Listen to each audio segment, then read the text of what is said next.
The world of computer gaming is evolving at a colossal pace. The graphics are now getting so realistic that soon it'll be hard to tell that you're not looking at real-life footage. Millions of people around the globe play daily in massive virtual online worlds, and in Korea, computer gaming is a national sport.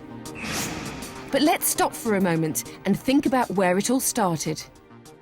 We want to pay tribute to the pioneers of computer gaming, a company that cost just $500 to set up, but was soon grossing $2 billion a year. They were the first people to really show how technology could be used as entertainment. I'm talking, of course, about Atari. Started in 1972 by a couple of American computer programmers, Atari made Pong, the first commercially successful computer game. Its secret was its simplicity. The home version was a little brown console you plugged into your TV.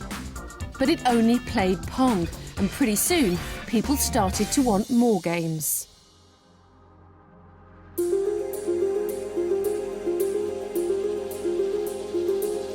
Atari spent the next 5 years and $100 million getting their second computer console ready.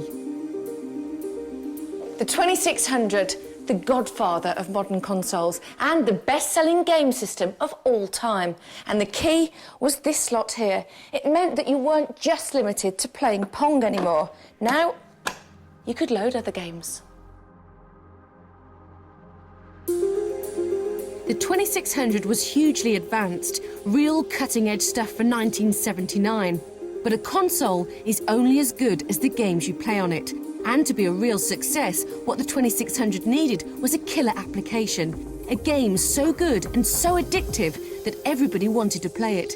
And for the Atari 2600, the killer application was Space Invaders.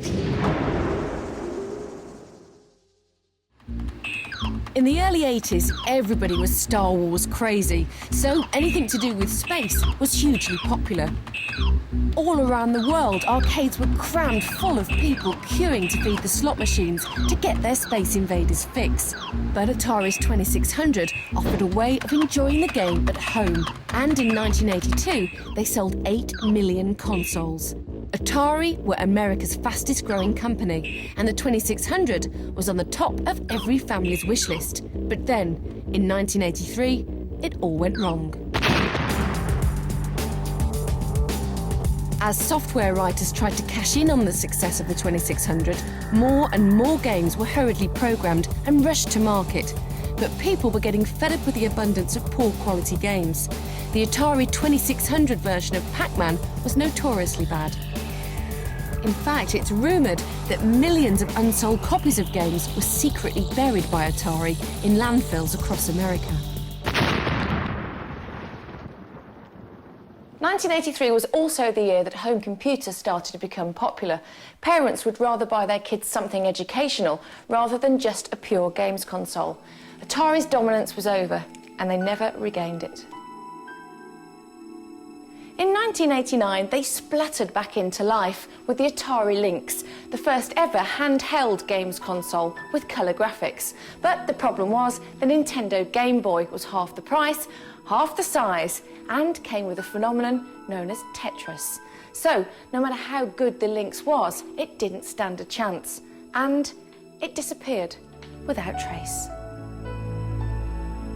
In 1993, after nearly 20 years of computer game development and manufacturing, Atari pulled out of the hardware business.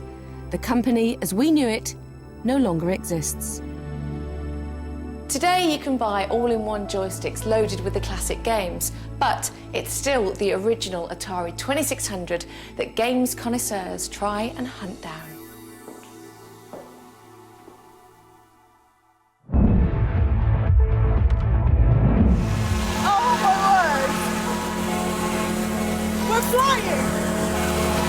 I'll show you how to get all your software for nothing.